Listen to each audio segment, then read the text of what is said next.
WrestleMania 39 is not only in the books, but also Raw after Mania is in the books.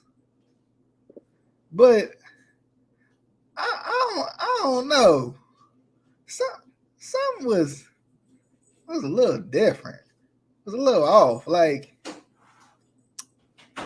they brought somebody else to book the show after he had left the company. They brought him in to book the show because they was gonna sell the company. Nah, and you know what? You know what? I'm tripping. We'll talk about it because I'm tripping. I gotta be. Welcome in to the Instant Classic Wrestling Podcast, the only podcast that is always, I mean always, he means always, she means always, they mean always, you mean always, an instant classic. There he does! Hi, Jay. We will see you on the flippity dippity. Oh yeah.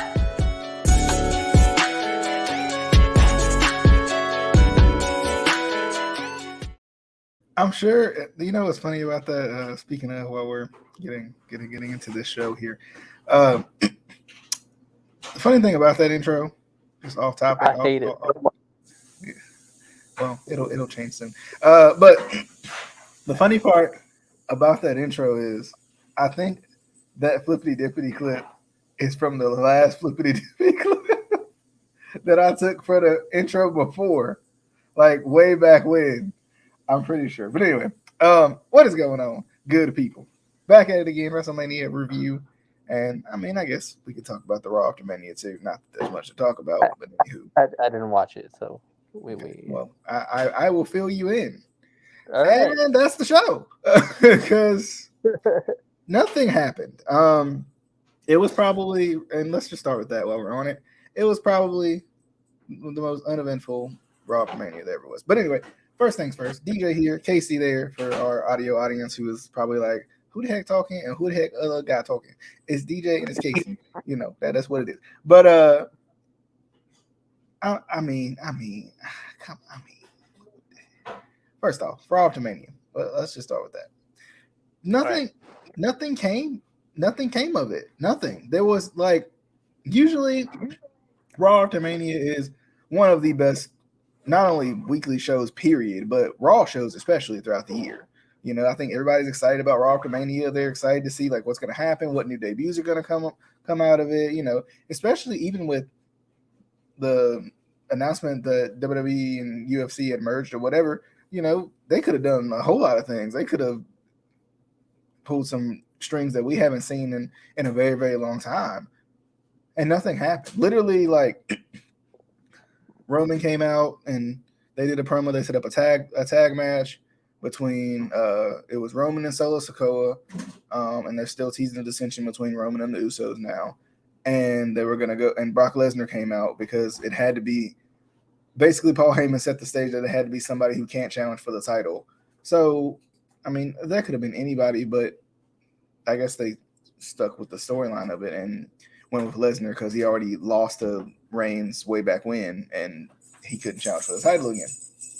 Skip ahead through the show because nothing else happened. Like, literally nothing else happened. We get to the end of the show, main event, same tag team match I just mentioned. Doesn't even get started. Brock Lesnar turns on Cody Rhodes. Actually, he had a cowboy hat on, which is funny. He took the cowboy hat off, haircut, so heel Brock is back. He turned on Cody and just pretty much beat him down. That was the end. That was the show. Like, that was the moment. That's what we got. That was it. So I was talking to a friend of mine. He was like, that was awful. That was like, that was the most Vince booked Raw I've seen in a long time. And I mean, there was some rumblings about different matches being pulled. We've seen the report. I don't know if you've seen the reports, but I've seen the reports of like different matches being pulled from Mania. Like LA Knight being pulled, a potential LA Knight Lashley match being pulled from Mania. And, you know, I'm sure there's some Becky Lynch, I think, was pulled from Raw last night. So it's just a lot of not only uncertainty, but just weirdness going on in WWE right now, once again, because Vince is back and he doesn't need to be. But I mean, any thoughts on what I just explained was Raw after Mania? Because that's literally all that happened. Like Brock turned heel, and that was it. They like set up some new feuds, but it wasn't anything like that either you weren't expecting. Like I mean, Omos jobbed out Elias, I think it was. But other than that, like there's nothing big coming out of Mania as of right now. Do you have any thoughts on that, or is that exactly how you expected it to go? I mean, hearing that Vince is back, that is exactly how I expected it to go. And I don't understand why Vince is back.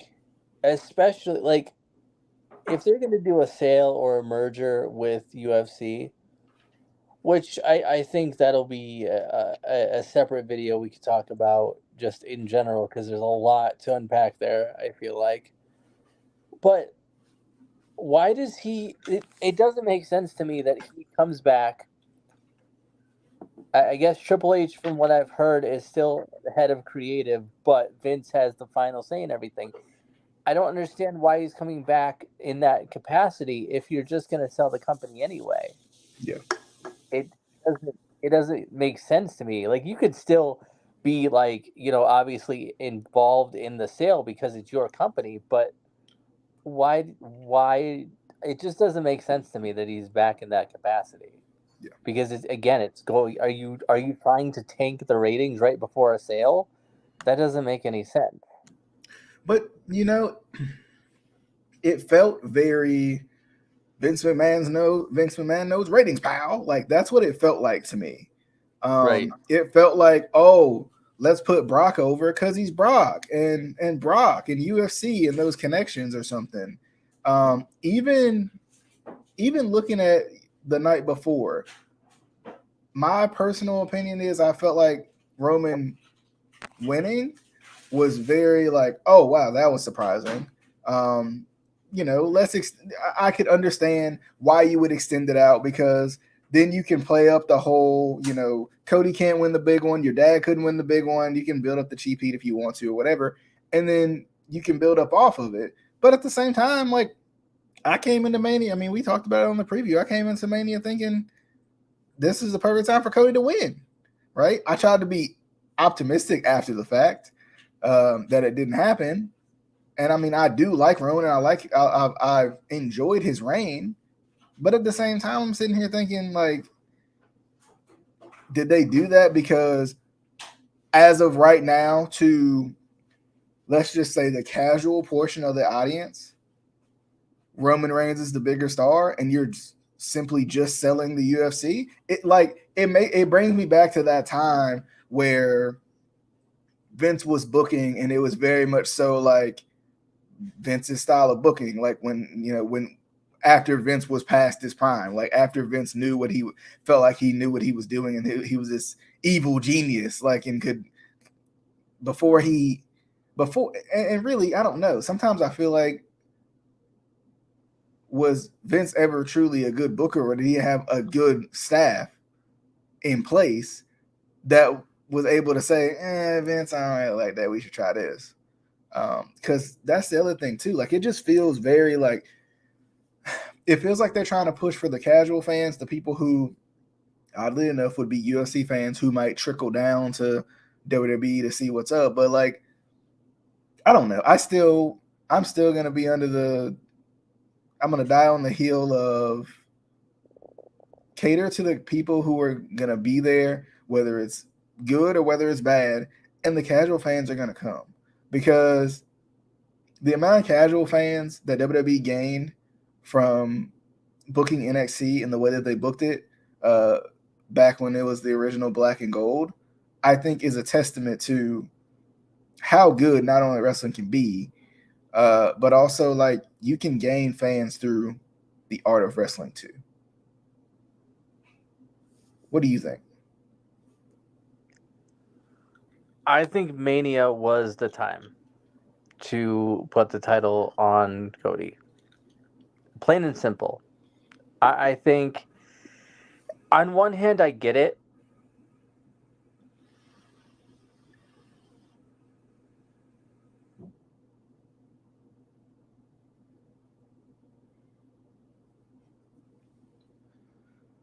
Oh, I think we done lost. We done lost the chase. He's back now. Okay, I don't know if it's your end or my end, but it's the connection is weird. One of the ends just ain't connected. Um, I can see on one hand, like, and it's I don't think it has to do with the casual fans. I don't. I think it has to do with WWE's obsession with numbers and stats. We watch it every year when the Rumble comes up. They talk about all these numbers and all these stats, and you know, Bruno Sammartino was the longest reigning WWE champion of all time, and so and so was, they'll say Ric Flair was 16-time champion, even though he was more than that. But it's numbers, and that's what they want. They want Roman to get over 1,000. They want him to get to 1,000 days as champion. That's all they care about. I think this was the time to put the title on Cody. Yeah. Literally 99.99% of the people in attendance at WrestleMania were there to see Cody Rhodes win the title. Cody Rhodes finally get to that pinnacle that his dad never got to, was never able to get to, that his brother was never able to get to. He was the one. And I think, yeah, you could push it back to SummerSlam and be like, oh, you couldn't win the big one, blah blah blah. But I think that's just a slap in the face another slap in the face to the Rhodes family.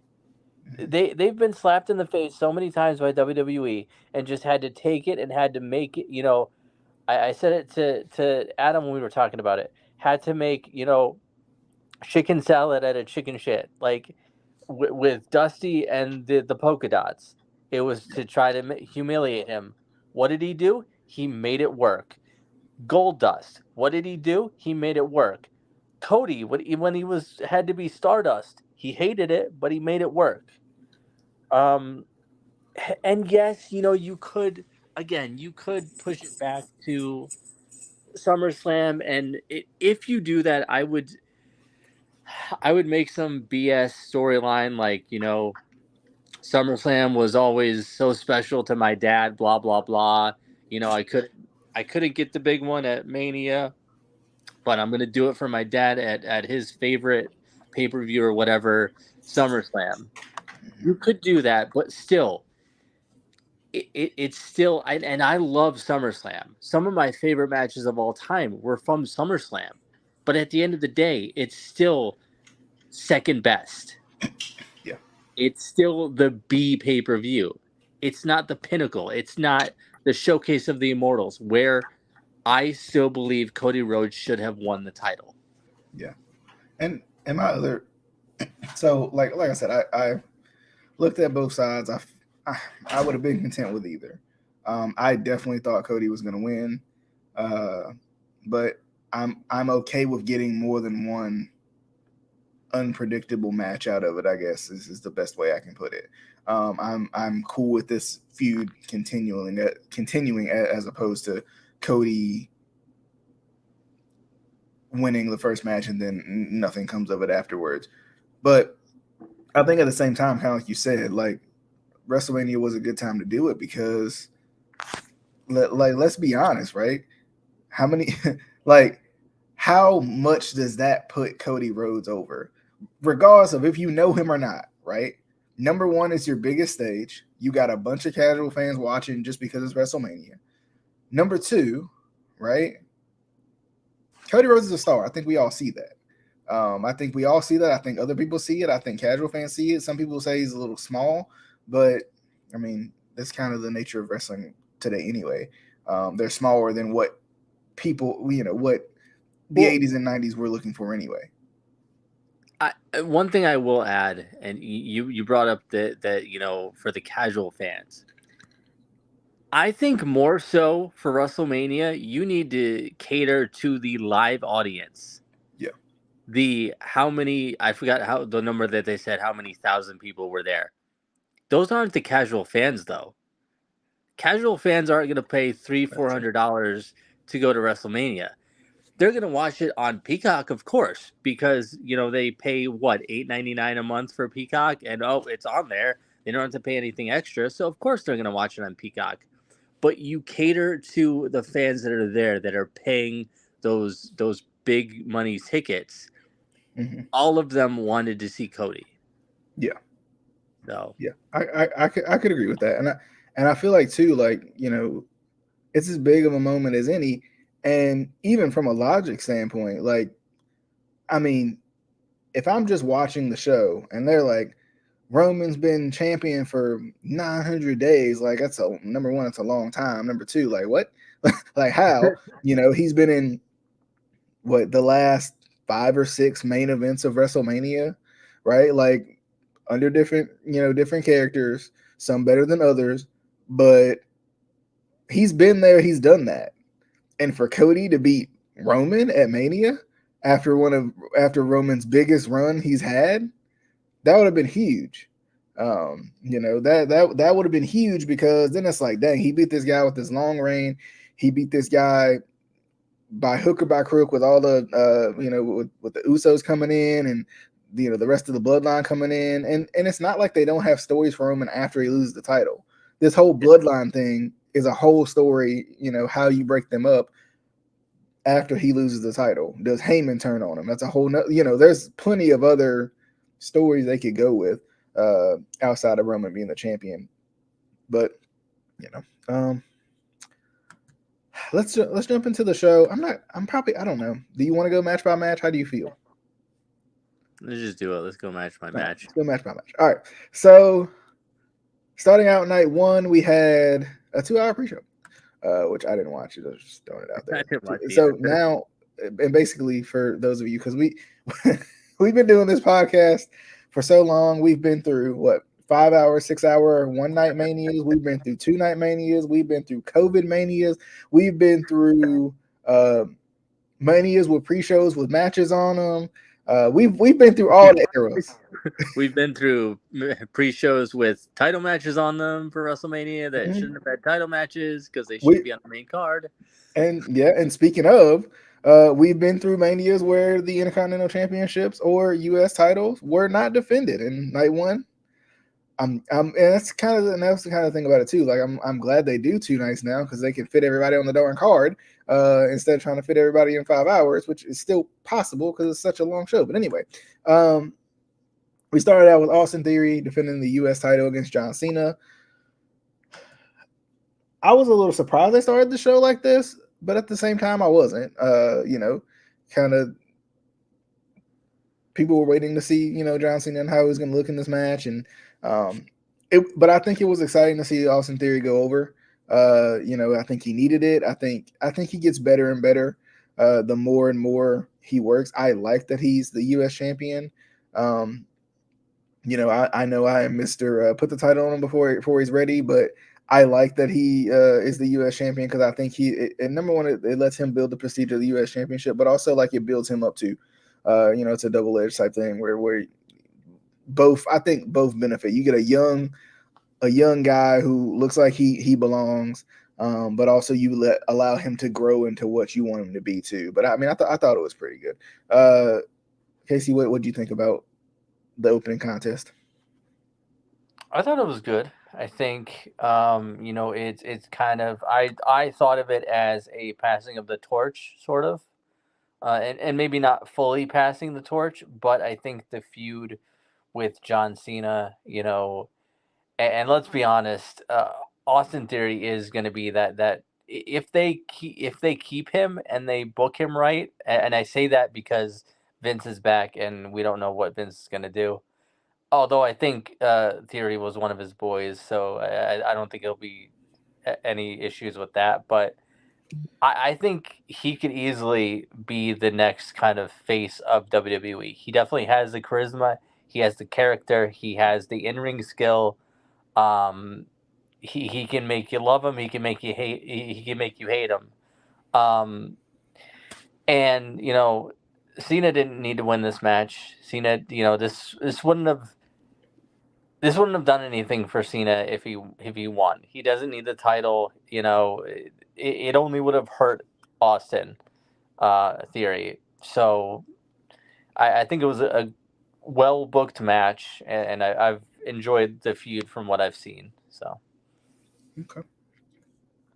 Moving on to the showcase match, it was the Street Profits versus Braun Strowman and Ricochet versus the Alpha Academy with Chad Gable and Otis and the Viking Raiders. The one thing I did like about this match is it kind of shows how deep the tag team roster is.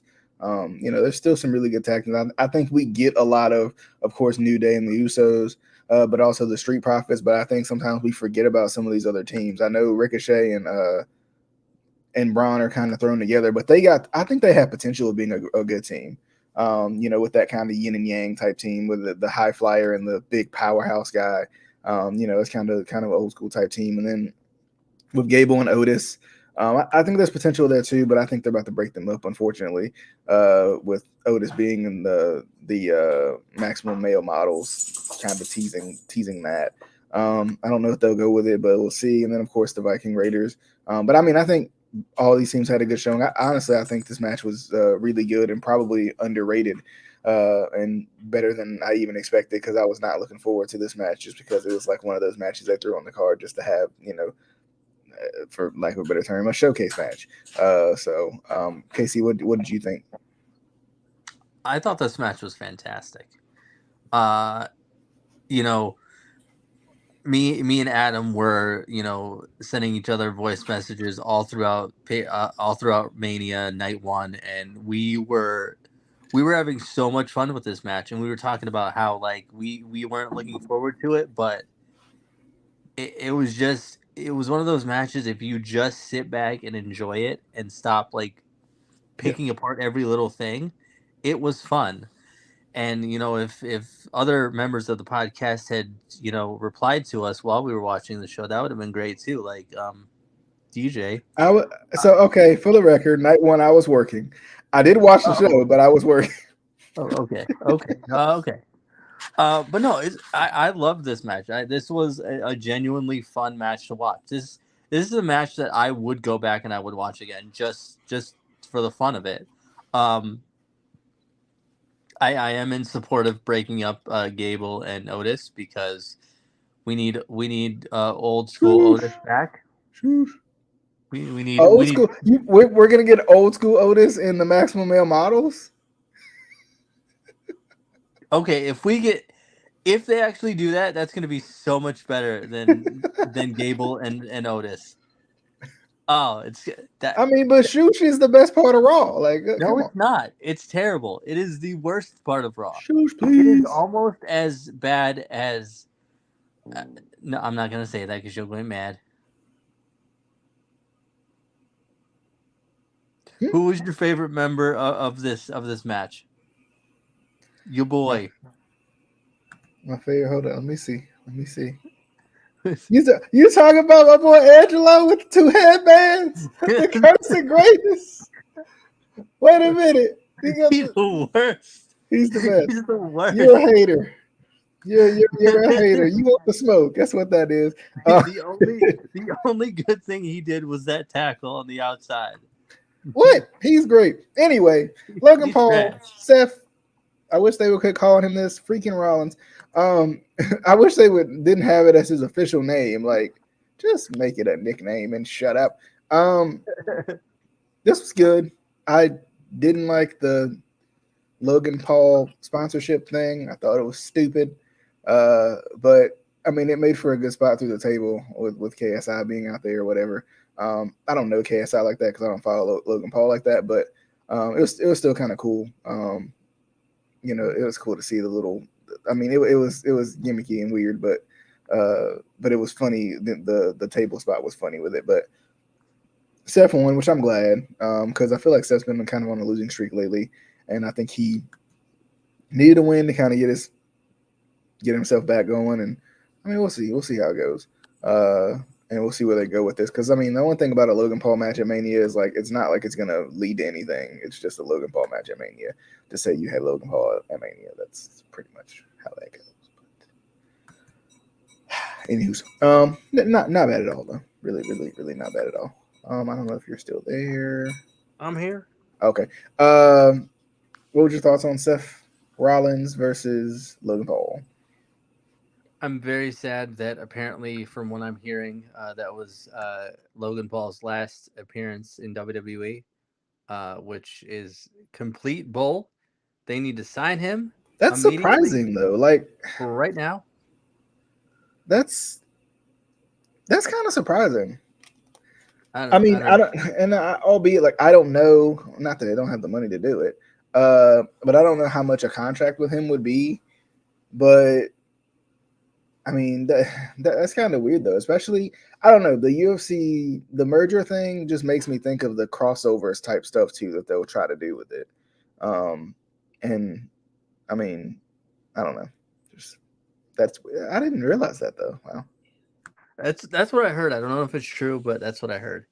I thought this was another fun little match. I genuinely like Logan Paul. You know, since he's been in WWE, I think he's a good worker. I think he's talented. I think with a little bit more work, he could be really good. And especially putting him in they do put him in matches with guys who are genuinely good in the ring. So like if there are any little mistakes that he makes, they can cover very well. Like a Seth Rollins, who is one of the best on the roster, period. And Adam and I were talking about it. We don't understand what exactly Seth Rollins' gimmick is, but we love it. I have no idea what it is. I don't get it, but I love it. I love everything about it. I love the coat that he came out in. I don't know what that was, but it was amazing. And then the pink like Shawn Michaels tribute underneath was cool, and I don't know. But yeah, good match. I thought the Prime Energy sponsorship was stupid. Another just cash grab for WWE. And then it ending up being KSI. I can't even count how many people on social media and like on like TikTok and all that initially were like, is that our truth? Is that our truth? And then they were like KSI, and everyone's like, who the hell is KSI? Because I was like, who the hell is KSI? Like I've heard of him, but like I didn't know he was a boxer. Apparently, I just thought he was just some random YouTube personality. But yeah, a fun match. I hope that they bring Logan back because I genuinely like him in WWE. Outside of WWE, not too much, but you know. Okay. Moving on to the 6-man tag match, which was Damage Control versus Trish Stratus, Lita, and Becky Lynch. All right, I'm gonna say this, and you're gonna be mad at me, but I'm gonna say it anyway. Okay? I'm gonna ask a question. I'm just gonna ask a question. Be nice. What you got? What you got? Did Lita look a little bit slow in this match? I don't know. This is my bathroom break. What? How? How did you go to the bathroom for 14 minutes? What did you eat?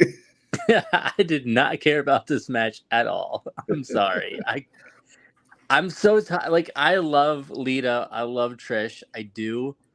But I'm so tired of WWE being like, oh, we have no ideas. Let's bring back some legends again because we have nothing else to do. Well, and like even I don't know what they would have done, but they could have. I don't know. They could have paired Becky with like. See, and I don't know why WWE doesn't do this more often, but like, why don't you do like a one night only type thing? Not the Impact special, but just like bring somebody up for one night only, right? Like have I don't think Toxic Attraction is still together, but have Toxic Attraction come up as like a, hey, I know I got some friends, you know, in other places type thing, and let it be for a one night type thing, and then Becky can go on about her business because that's all this is. It's not like they're gonna have Trish and Lita be around for a while. Now, albeit I know Lita and Becky are the tag champions, but that was the other weird part about this match too. Is like I get like the surprise factor of having Lita and Becky as champions, but why not defend it and let them switch back? Like because we know that's not going to last very long. But also, why are Becky and Lita tag team champions? That's just weird to me. Yeah, it is weird, but anywho's. Dominic versus Ray. I love Dominic's entrance. I wish my only issue with Dominic's entrance was they made that such a joke throughout the whole time that it, like after it happened. You know, I did hard time. Like they made it such a joke the whole time. Why'd they try to make it a serious entrance? That was my only issue. Like it was a joke. It's been a running joke for months. Well, and I was, again, when you weren't paying attention to the chat, Adam and I were talking about this, and I was like, first of all, none of this makes sense because why are they allowing him to wear his wrestling gear in prison? Also, he was there for one night. Why is he still in there now? On top of that, he got into the van without the coat on, and then when he got out of the van, he had a coat on. So did they uncuff him, let him put a coat on, and then cuff him again? It's just, there were so many plot holes in this. And then also, for this being such a, like, this was an emotionally charged match. It was legitimately a son versus his dad. Yeah. And they had the Cinnamon Toast Crunch guy out there. I was like, out of all of the matches you could have had sponsored by Cinnamon Toast Crunch, this one is the one that you chose. I forgot all about that. My other issue too, speaking of things that didn't make sense, is why not have Ray come out first? Why not have Ray watch his son come out of a police car in handcuffs? Isn't that Right. like a father's worst nightmare or one of them? Like why like that didn't make any sense either. But as far as the match goes, I mean, I thought it did what it was supposed to do. You know, it was personal. Dominic talked a lot. You know, you kind of had that feeling of hope of like, hey, come on, Ray, you know, beat your son. That sounds bad out of context, but come on, Ray, you got this. Like, you know, like, you know, I know he's bigger, probably not stronger, but he's bigger than you and all, but you can do it. And then, like, you know, involving the family and whatnot made it a little personal. But I mean, it was nice to see Ray get the win. But what's your thoughts? I thought it was a good match. You know, more of the storytelling aspect was good. Then, you know, how you going to go over to your sister and you going to pour water in her face? That they should have let her go. They should have let her beat him. I would have popped for that. Also, to backtrack a little bit, because I don't know why this made me remember it, because I forgot it, but I think after Cena lost, they should have brought out the Make-A-Wish kids again, because that would have been real heel heat. I'm just saying.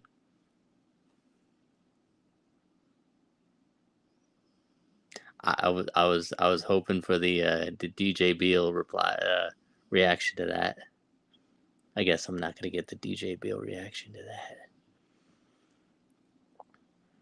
I get, no. It's fine. We're just gonna hang out here and wait for DJ to come back, because you know.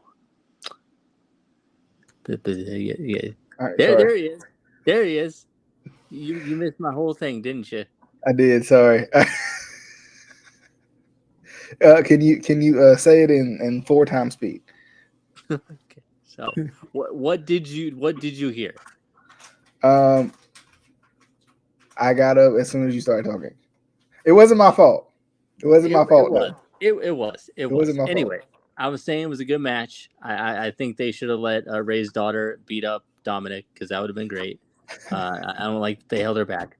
But, and then I said, to backtrack a little bit, because I forgot to mention it earlier, I think that when Cena lost, they should have brought the Make-A-Wish kids out again, because that would have been real heel heat. Terrible. Charlotte versus Rhea. Excellent as always. Expecting nothing less. glad Rhea won because I think there was plenty of times where you felt like maybe Charlotte might win because LOL Charlotte wins. But it was definitely good. I think I lost power in here. But anyway, it was definitely good. What was your thoughts on Rhea versus Charlotte? I thought it was a good match. It was a good match. I was confused at the end because Charlotte was just sitting at ringside and like smiling, and I'm like, why are you smiling? You just lost. I don't understand what's going on. But why are you happy right now? You just lost the title. She was What is going on? proud. She was a proud mammy. She ain't the mammy though. She, I don't know. A good match. I'm glad that Rhea won. So All right. Moving on to the filler match of the night: Pat McAfee versus The Miz. I think they needed a cool down match, so they did this. Poor Miz. I tell you. Anywho, it was cool to see Pat McAfee back. I don't know why they never bought the rights to whatever the first song he came out. Not the one he came out in NXT, but the first song he, I think, debuted at Mania. I think it's just whoa. Y'all know what I mean. Anyway, what? whoa. I think that was a song he came out to. Anywho, they should have bought that or bought the rights. That is not helpful at all. You know the song, the thing, anyway. Are there lyrics to the There isn't. It's literally whoa. Okay. All right. I've never heard of that song. It's like a stadium chant. Anywho, Pat McAfee won this match, and I'm not necessarily shocked. Anywho, what was your thoughts on it? It was cool to see Pat though, and Michael Cole mark out for Pat every time. I mean, I mark out for Pat every time, but you know, I was happy to see Pat, but I was also confused. Like, why? I didn't know if like a match had been pulled and they like put this in place of it, or like if they were short on time and they needed to fill time. But I mean, anytime you see Pat McAfee, it's a good time. So, all right. Then we had the main event, which was the Usos versus Sami Zayn and Kevin Owens. I think both Kevin and Sami got good reactions coming out, but I think at the same time, I think everybody knew who was going to win this match, and it was great, right? Like everybody knew Sami and Kevin were going to win, but we did not care at all, and we were excited for it. And the reaction was good afterwards. Even just like the storytelling of it was good. Just like the whole like, I mean, the Usos are the dominant champs, but we know that Sami especially can get riled up and he can reel off a couple of haluva kicks, and there you go, it's over. So I mean, I thought this was good, and I like too at the end with Sami and Jay. How they kind of had their little one-on-one type thing where Sami kind of gets him back and everything. I thought that was good. This was excellent. I definitely I had a lot of fun with it. What was your thoughts? match of the weekend. The only main event that mattered this weekend, because the other one they dropped the ball. Okay. Moving on to night 2. Before you get to night 2, I'm just curious, which one do you like better, night 1 or night 2? Night 1. So I can expect expect what I'm about to get out of this second part of this review. Night 2 was a night. Yeah, I agree. Yep. Night 1 was really good. It had a really good ending to it. It had a good start. It had good matches in between. Yeah, I agree. I like night 1 too. Night 2 felt. I don't even remember the matches on night 2, to be honest. Moving on to Omos versus Brock Lesnar. Why they started the show with this match, I don't ever understand. I just don't get it. I don't understand why you would start the show with this match. I mean, it just like I want to like Omos, I really do, but like Omos is like I don't know, like at least with like Braun or these other guys, you feel like you get something, but Omos is just so stiff and rigid and can't move. Like I don't know, it's just not given what it's supposed to. I was a little surprised he didn't win the match, just because like I mean, I kind of get it now, but just because like put Omos over if you really wanted to do be something. Like you can't keep having him lose to every big opponent he faces. He can squash every jobber, but lose every big match. But did you have any thoughts on Lesnar versus Omos? And what the heck is MVP doing for him? What I really want to know. I have no idea.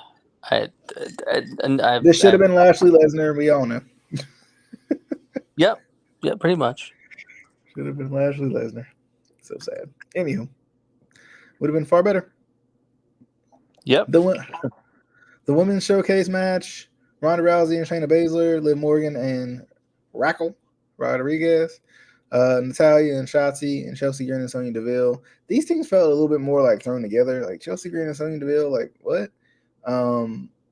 Natalya and Shotzi, like what? I was surprised that Rousey and Shayna won, because when did they ever push Shayna? Which is an issue within itself. But I mean, the match was okay. It wasn't bad. It wasn't as good as the men's match, mainly. But I'm glad Ronda and Shayna won. Hopefully they do something with them, like that'd be a perfect team to give the tag titles to, because they actually legitimately look like they can beat you. So there you go. Casey, what's your thoughts? There was a match. I definitely do want to see Ronda and Shayna as tag team champions, because I've wanted them to be a team for so long, because it just makes sense, and they finally are. So let's push them. Yeah, I agree. Sheamus, Drew McIntyre, Gunther, Intercontinental Championship match. Can you ask for anything better? Casey, what was your thoughts? They hit so hard. Why?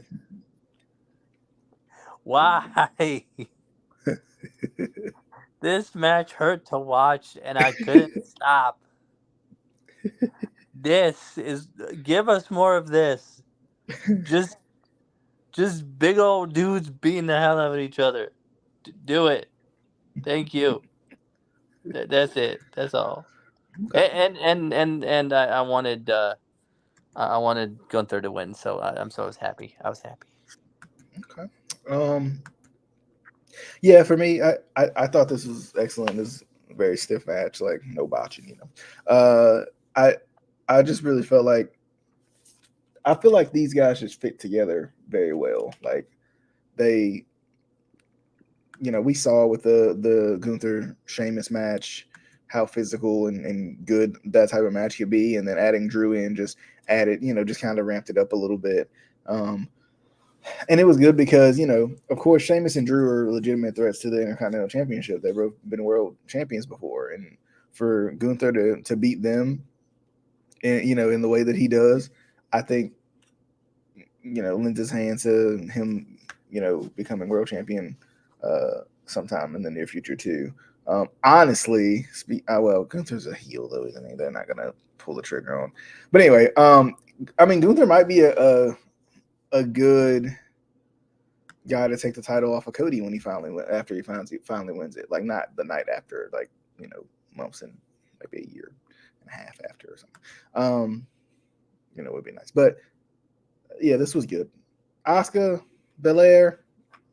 Shout out to the little girl in the entrance during Bianca Belair's entrance. Just cool, but hopefully, I'm sure she's sad, but still a cool moment for her and all those little girls to kind of get to do their routine. I tried to do what she did. I couldn't do it. I was on the floor. That's what took so long for the review. I couldn't get back up. So, but Asuka, I'm surprised that this match went this way. I thought Asuka was definitely going to win this match, and they surprised me and let Bianca win. I was honestly really surprised that that's how this match went, but I thought it was good. I'm glad they did it.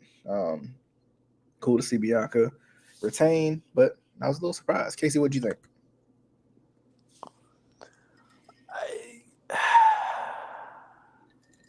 Yeah. Again, it I wasn't really looking forward to this match, but it was a match, and Why? it wasn't because Why do you hate Asuka and Bianca? I don't hate Asuka and Bianca. I just don't know how to take Asuka half the time. I don't know if she's face. I don't know if she's heel.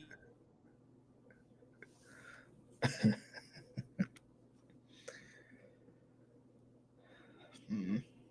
don't know. Yeah, I don't know either. Like, is Asuka fake? Like, What somehow they just make her like if they just brought her out with cats, she could be a crazy cat lady or something. and I can get behind that. What were you saying though? You cut out. You didn't know she was face. You don't know if she's face or heel. That's where you. Yeah, I like half the time I don't know if Asuka is face or heel, so I'm like I don't get it. Mm-hmm. So, yeah. Okay. Next one, The Miz and Snoop Dogg with featuring Shane McMahon Squad. Cool to see Shane back. Surprising to see Shane back. Hate that it this poor man. hate that it ended like that. But it was cool to see him back though, I guess. Snoop Dogg was like, "What is going on?" And even Miz was like, I think everybody was genuinely like, "Oh crap, what the heck did we do?" And Snoop Dogg with the Snoopy elbow was That was one of the stiffest elbows I've ever seen. I think everything Snoop did during Mania was stiff. Casey, what was your thoughts on the return or lack thereof of Shane McMahon and the Snoop Dogg, what ended up being a match versus The Miz? I mean, I think this proves that Vince is more talented than Shane. Vince tore both of his quads at the same time, not just one. So Shane's got to work on that. I have no idea what I thought about this. I didn't even see what exactly happened. All I saw was Shane down because I looked away for a second. Shane was down, and then he rolled out of the ring, and I was just like, "What is going on right now?" And then Snoop Dogg did the stiff elbow and like killed Miz. I don't.